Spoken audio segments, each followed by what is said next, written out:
DM साहब को क्या करना चाहिए? जी, मैं डीएम साहब के पास अपनी फरियाद लेकर के आई हूँ कि रोज प्रतिदिन मुझे मानसिक रूप से टॉर्चर किया जा रहा है। मेरे परिवार के खिलाफ में षड्यंत्र रचा जा रहा है, मेरे खिलाफ में षड्यंत्र रचा जा रहा है। और ये षड्यंत्र के सूत्रधार जो है वो आदरणीय हमारे पूर्व सांसद सुब्रत पाठक जी, जिन्होंने हमारे गेस्ट हाउस को लेकर के हमें ये कहा कि हम भूमाफिया हैं।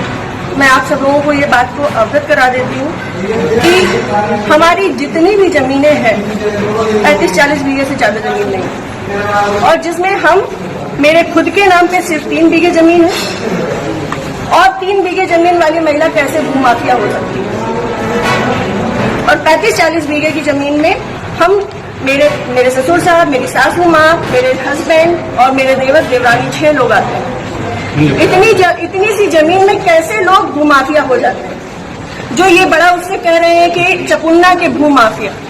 और रही बात मेरे गेस्ट हाउस की, राधा रानी गेस्ट हाउस की, तो आज इन्हें ये पर लग रहा है कि वो हमने सरकारी भूमि में बनाया है, अवैध जमीन पे कब्जा किया है।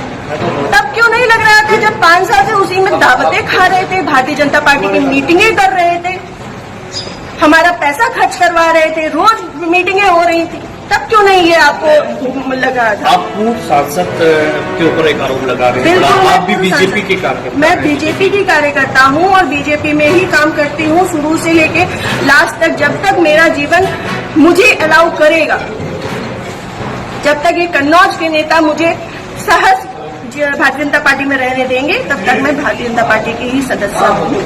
पार्टी में आपने उच्च पद पे लोगों से शिकायत की? मैंने ये इस विषय के बारे में यहाँ से लेकर प्रदेश अध्यक्ष तक को सबको सारी बातें पता है, और आज से नहीं पता है, ये पिछले 2 सालों से पता है।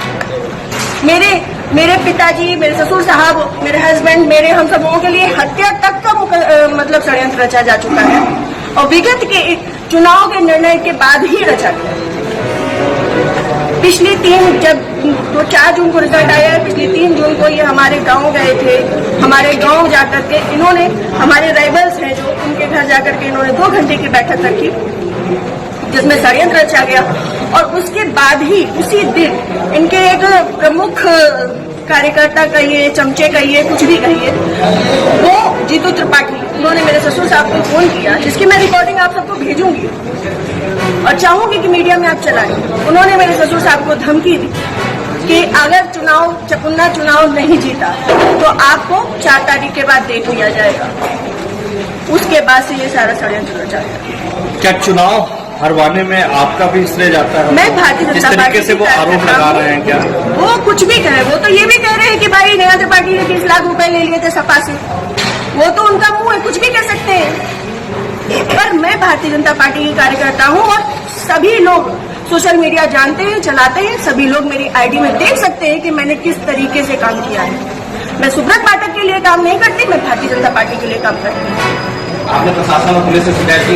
जी, मैंने पिछली 25 तारीख को प्रशासन पुलिस से शिकायत की थी, जिसमें सीओजी की टीम गठित है और अभी तक कोई भी पकड़ा नहीं गया।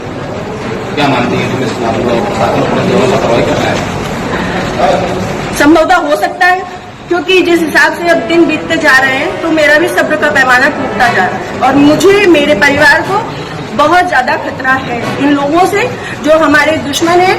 क्योंकि सुब्रत पाठक जी ने, हमारे जो राइवल्स हैं, सभी आजीवन कारावास के मुजरिम हैं। सभी आजीवन कारावास के मुजरिम हैं। मैंने इसमें लिख के भी दिया है, संदीप तिवारी, प्रदीप तिवारी, मनोज अग्निहोत्री, ये बलात्कारी केस के और आजीवन कारावास, गैंगस्टर, इन पे सब तरीके की धाराएं लग चुकी हैं ऐसे लोगों के साथ। और जिसको इन्होंने हम लोगों की सुपारी दी है, अखिलेश यादव उर्फ छक्की, वो इनके, हाँ, यहाँ ठटिया का ही निवासी है, गांव झुआ, वो इन लोगों के साथ में, सुब्रत पाठक के साथ में भी जेल में रहा है और इन लोगों के साथ में भी जेल में रहा है और अभी फरार है। और इन लोगों की मोटरसाइकिल भी उनके पास है, अभी तक वो भी बरामद नहीं है।